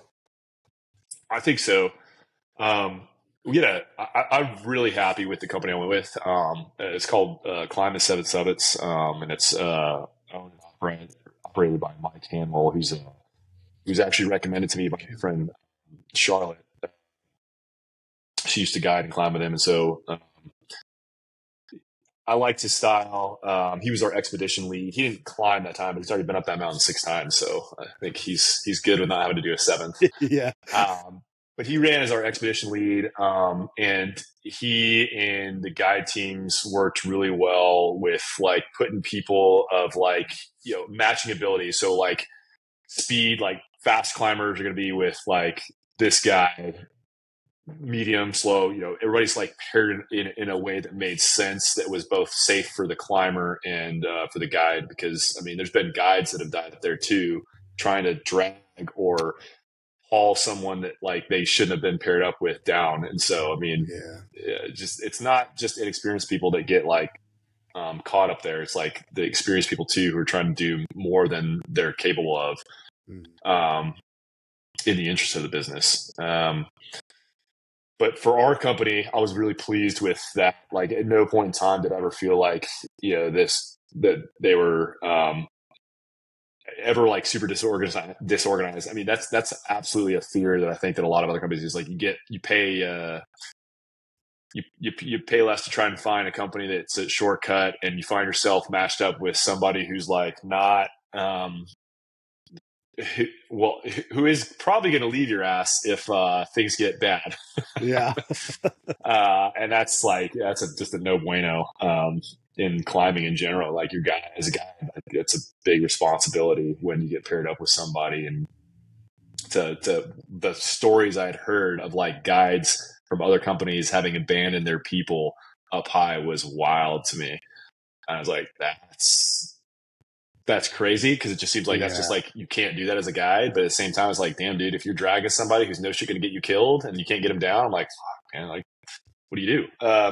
That's a hard decision. It's weird, yeah, especially when you're like, the company put this person on me who shouldn't be here, and now we're in this situation where it's like it's both of us or one of us, and like, you know what? I never want to be a part of like that kind of conversation with people like that, because that's a bad day. That's bad. Yeah. But climbing 7 summits, super stellar operation, logistically, like awesome. That was a well-run operation up there in terms of like weather planning. Like they nailed it on the like tee for like the day we went up to go to the summit. I mean, I'm talking about like we chatted about it as a team prior to our summit rotation week about shooting for that day. And what the implications were if we didn't go for it that day, and how long we'd have to wait at base camp for the next weather window. And I love that like we as the climbers were involved in this conversation, which, I mean, as you should be. Like how are we feeling? Like we're feeling good.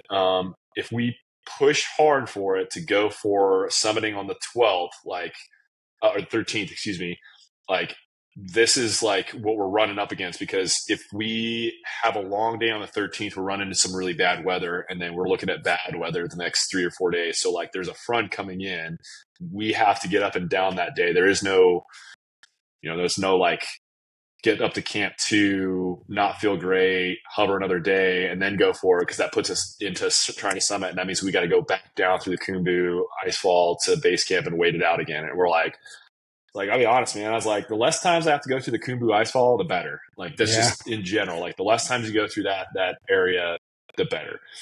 And so we, as a team, kind of like made the vote, like let's go for it on the 13th. Let's line it up so that we go to shoot for the 13th, and that's what our team ended up opting for. And it worked out. Winds got a little bit higher earlier than we were hoping for, but it was still like that was it. That was the day to go for, in my opinion, because I think the next weather window, which they had mentioned, opened up about a week later, and it was a much more crowded endeavor, I think, for a lot of folks that went that day. So picking the company, that was like the right choice. I went with the right guys for sure. There was good input from guys who climb with the team, and like it just worked out. It was a smooth process. Like they respected people's ability, prior ability and experience, and definitely did not feel like I was being babysat. That was my one worry, my concern. I was like, look, I feel like this is something that, like, if I had another climbing buddy who's probably been around here, I think we could probably do this. In fact, I feel like the next Himalayan mountain I do will be unguided. And I kind of felt like that prior to, but like it's also hard to get like involved with something to like provide you all the logistics you need for these expeditions that like doesn't have the guide component. So Everest was awesome in like kind of, I think, helping me to finally come off any like the training wheels for future climbs. I would say training wheels, like, maybe it's like a bad way of saying it, but I think future climbing will be unguided for sure. Yeah. Because then it's like, then you're really like, you're owning like your decisions. And it's nice that like I like that. Like we talked about, I think it goes back to the critical thinking. Is like a little bit more like onus on my decisions is important for me. Like I like that a little bit better than someone be like, hey, we should probably like, we're going to do this at this time. Like, all right, cool. I mean, that makes sense, but I can make those decisions too. So Yeah. No, there's I saw after you climbed Everest, you ended up climbing a bunch, just because you were so pumped up for that, right? yeah. That's a good way to put it. Yeah, like I got back, and Everest withdrawal is real. Yeah. I think that's like once you've done that, like it's like this kind of shock factor that like you got to the top of the world, and people are like, "Well, what's next?" I'm like, "Well, I mean, I'm just keep climbing mountains." So I was like, I don't want to go back to school until like end of July. I got back into the States May 23rd. And so, I mean, it was like, dude, I'm in this, I got my Everest superpowers here in terms of like cardiovascular endurance right now. So like, let's use it. And so, yeah, I came back and just started like hitting mountains. I'd been wanting to do the Grand Teton for all my life. I grew up like not far from it, and hit that one, hit Rainier, so I soloed Rainier, which that I'd never done. I'd climbed it before with a team before, but this year I got to do a solo Rainier single day push, and that was like kind of like, I mean, it's Rainier, but like doing a solo push or solo single day push and skiing down, it was like something that's like, I think I was like, oh, that's cool, like a little notch. That's nice. It was good. It was fun. Yeah. And yeah, man, I think that I was fortunate too to be able to do that coming back. So it kind of like mitigated the whole Everest withdrawal thing, because I was just back out climbing mountains, Yeah. just like I'd been doing all spring. And so, yeah, that was maybe my like post Everest medicine to like make things like slowly come back to normal. To just like being ready to go back to school, where like here I'm in Texas again. There's obviously no mountains around here, but like I'm not feeling like, damn, dude, I climbed Everest and like, what's next? Like now I'm on flat land, like not do anything. Like, nah, I was able to kind of like off ramp through doing those mountains coming back, and it was cool. Like there's an option to leave Everest Base Camp when you're done, where I think people are like, they're just over being in that expedition setting where they're just like, dude, I'm ready to go take a shower at a hotel now, like just to go be back in the helicopter back out. I totally get that. If that was like, push button, I could make that happen. I was like, maybe I would have done that, but I walked out with the team. It was a 3-day walk out through the Khumbu Valley, and it was actually like really therapeutic in descent back into life, and like a shit, like you're going through the valley, and like you go from like surface of the moon looking, no trees, no vegetation, like few birds here and there from base camp, down to the valley to like green, lush, like just life, like no kidding, coming back as you're descending. And that was cool to be able to do that for a 3-day slow ascent back into reality. And that just like kind of like, we've got that set up as, post deployment transitions that we have, try and give people that like little bit of an off ramp. That was, I would call the little Everest post deployment off ramp. There is that like bonding with the people you just spent time with up there on top of the world, and like slowly like reintegrating back down into the lowland life. And that was cool. That was well worth it. And if you or anybody else is ever gonna get up there, I would highly recommend walking it out. Just better. Yeah. Transitioning into slowly back from doing this thing where your adrenaline is like, I feel like your adrenaline is maxed in the like in the saying sense, right? You summited Everest, you've done this, then you're slowly transition down into the population zone, and then come back to the States, and then continue doing some mountains to transition from this ultimate goal that you finally succeeded to back into what is going to be daily life again. Lots of studying, lots of all the stuff you're into now. You you talked a bit ago about the transition from being in the military to out wasn't the smoothest. Are there any like parallels or similarities that doing the expedition back into daily life and the military into civilian life? Is there any things that you could draw on there, or is there like, because that transition wasn't as smooth as you want it to be, really push you to like, hey, I'm going to keep doing this to try and go back? Yeah.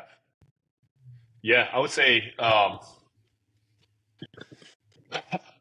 there is a little bit of a parallel there. I think so.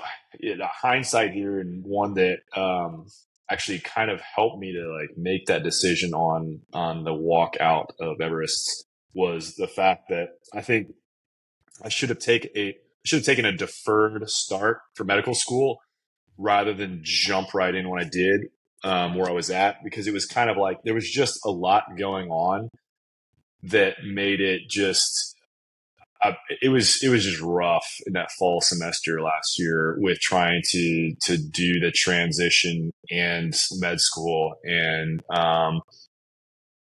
like looking back, what I would have just done to Harvey is like, yo, give myself no shit like a break from the military before I jump into medical school to just like decompress a little bit, just like be a person not who's full-time active duty military to like a student, like get a kind of I think that was like, but like at the time, I think that what a lot of us do is like, dude, the best way to go is just keep pushing forward. Like, don't stop, just keep going harder through it. Like, don't like the best way through this is just keep going. Like breaks, no, don't do that. And like, yeah, looking back, I was just like, that was not the best decision. And that definitely just created a lot of distractions last semester, just mentally. Like focus was really hard in school, because of, that whole transition. And, yeah, that like kind of like that experience definitely was in, a little bit of a way, like an influencer in finding ways to make an off ramp coming back from Everest. Because that like very abrupt shift from one like very intense thing to the next, it it isn't like, I don't work like a switch, and if you do, teach me how, because I can't just be like, all right, sweet, we're done here, focus on this thing, and like there's no carryover, because there's a lot of carryover. And I think that like off ramp that I was able to do with the mountains, the walkouts, was a good way to just slowly, get the mind right for being in school, to be focused on the task at hand, rather than like constantly like thinking back that like, oh, like here I was like 3 months ago being here, and like I'm focused on something that's completely different from what I'm doing right now. And it's a distractor when you're grinding in the books and you're staring at a screen for 3 hours reading through uber detail. And like the moment your mind can like take a little detour to go something more enjoyable, it'll do that. And so I think that, having like prepared for this, mentally through this like off ramp definitely helped so that I don't do that as much. Because that is a big part of like the grind through school here, is like, you got to be able to sit down and read for hours on. You got to be like able to stay on task, and not jump off to somewhere else, as much as like we like to, especially when like there's a harder problem. Sometimes I think that like, especially it's like one that doesn't click with you in terms of like you're like, I don't understand the relevance of this problem. And immediately my mind's like, cool, I'll take a detour and like enjoy something else. Like, oh yeah, like Everest, something like that.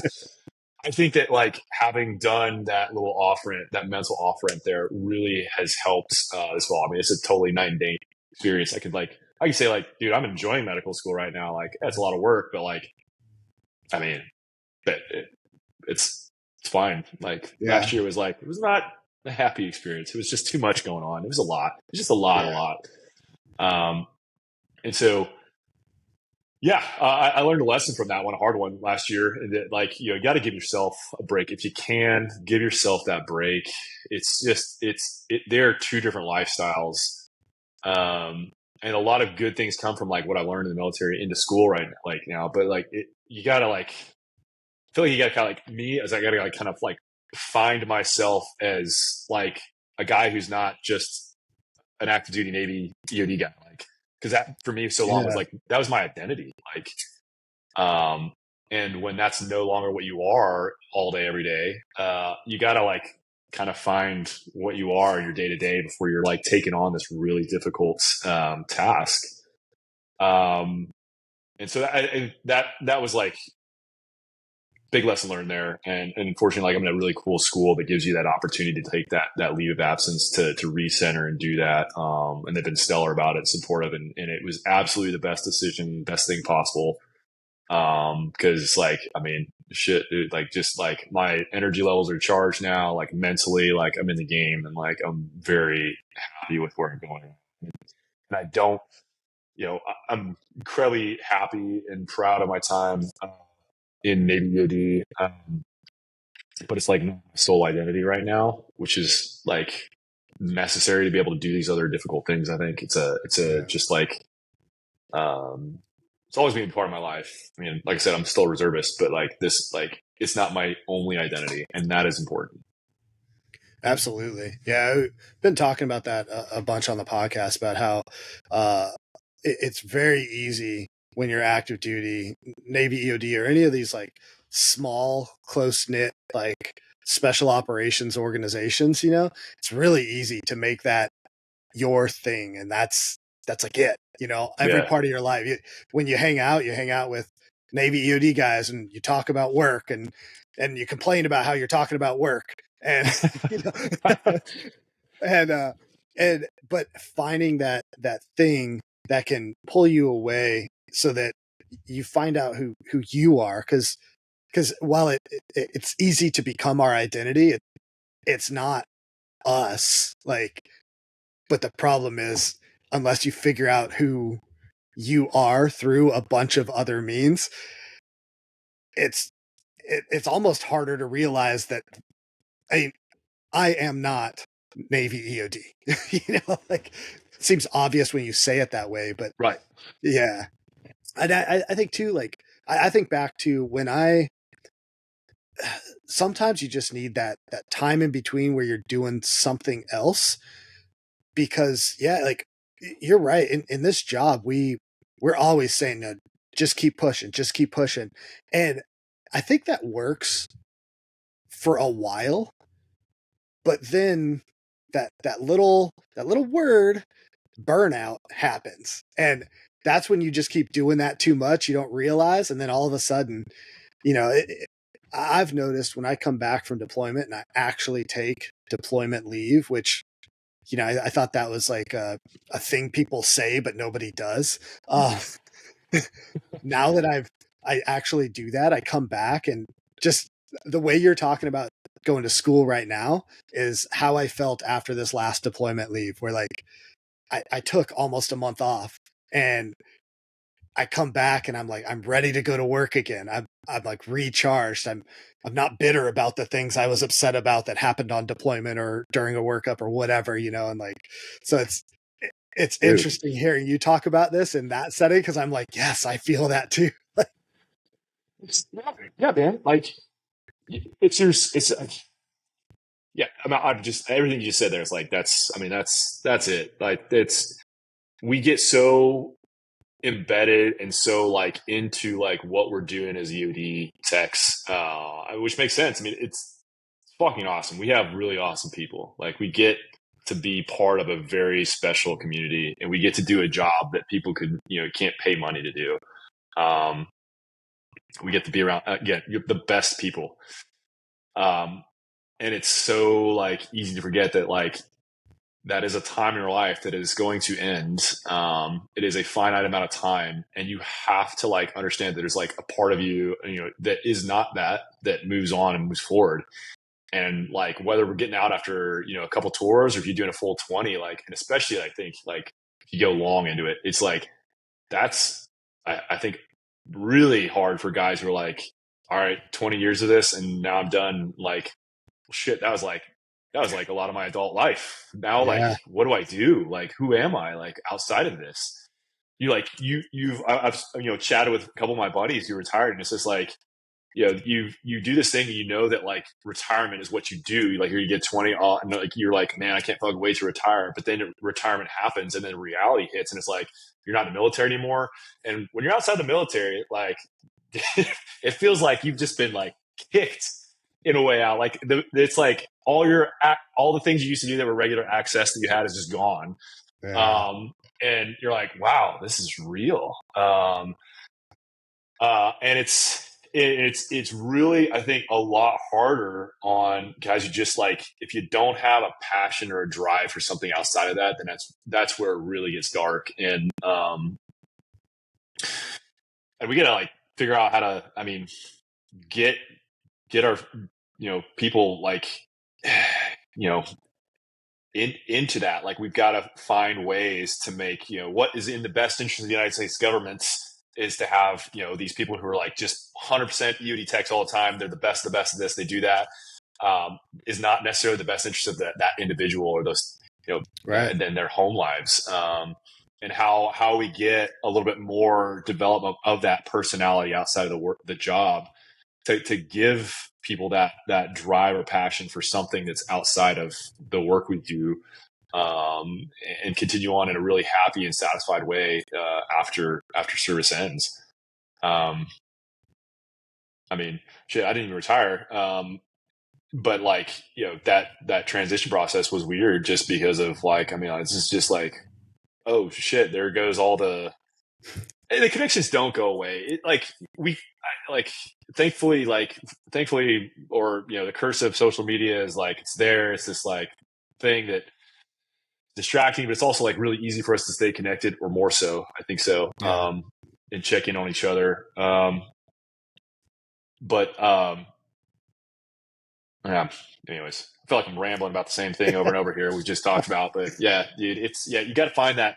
You got to find your who you are outside of that.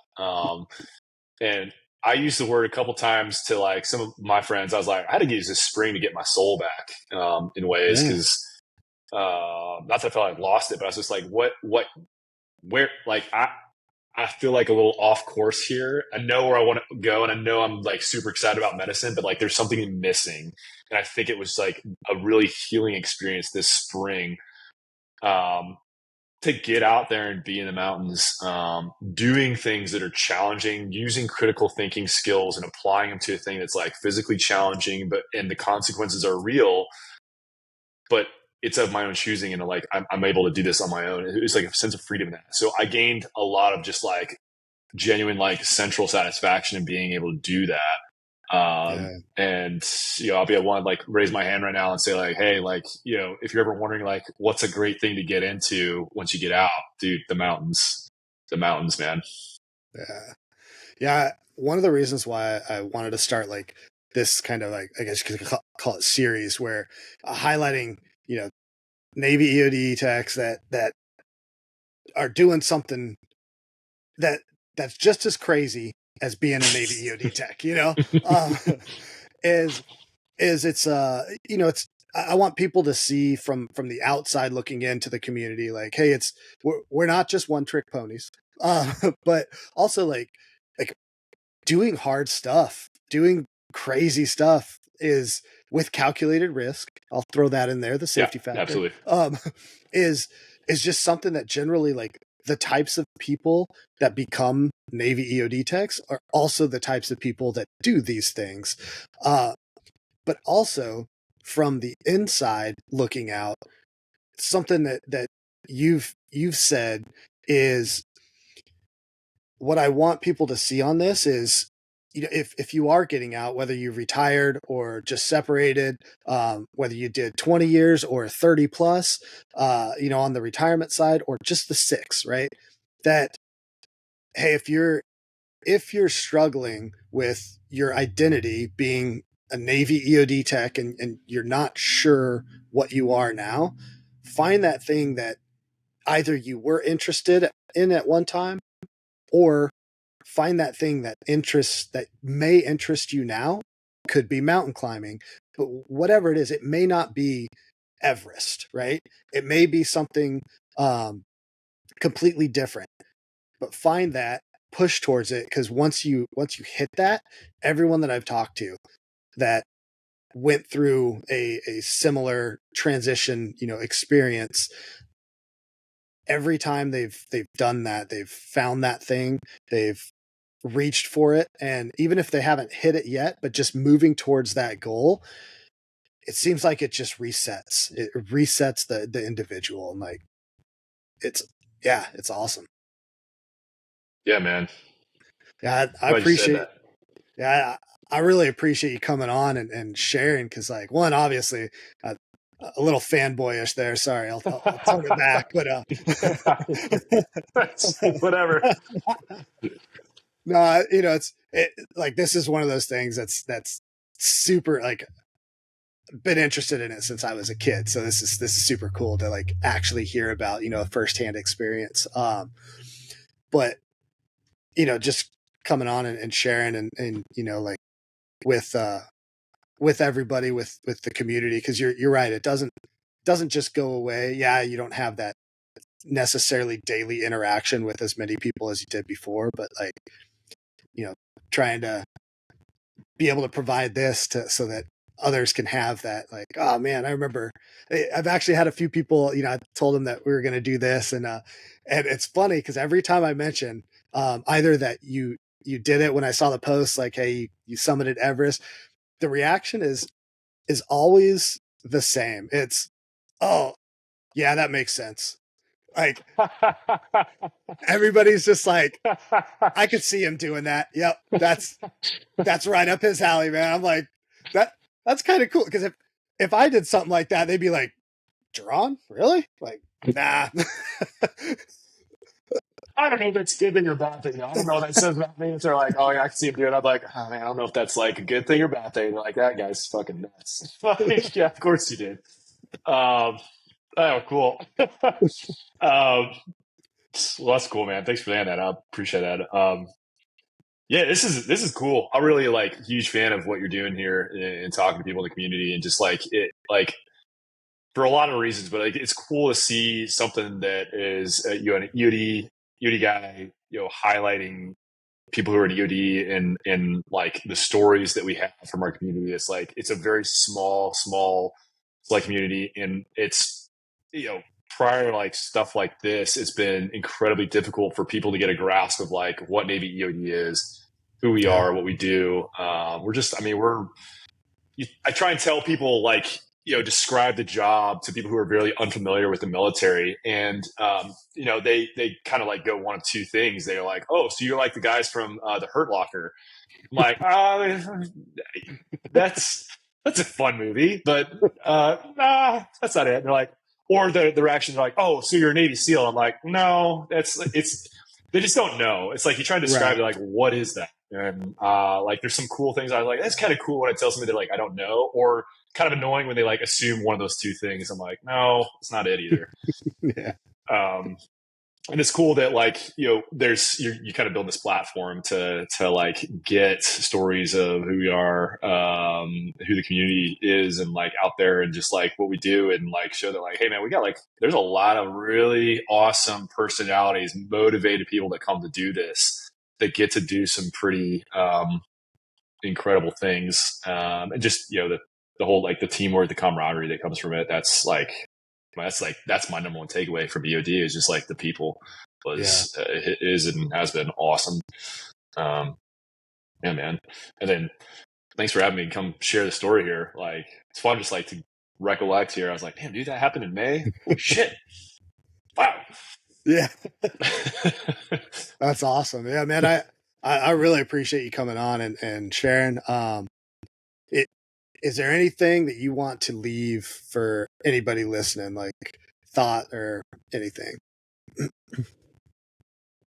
I mean, just, I'll ramble if I say anything further. Thanks for anybody who has listened. I guess this is, I mean, like very fortunate to be able to do this year.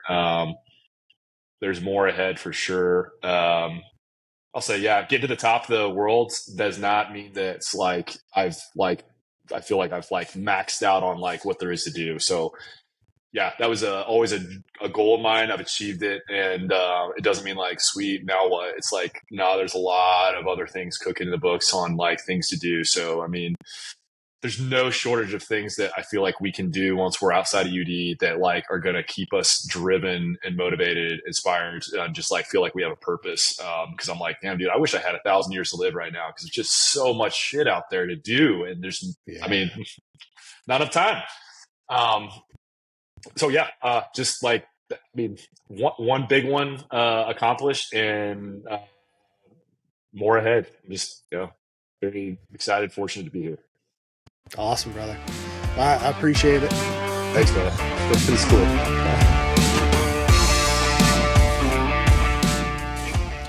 Thank you for listening to the Echo Oscar Delta podcast, where we talk to Navy EOD techs and hear the stories that they want to share.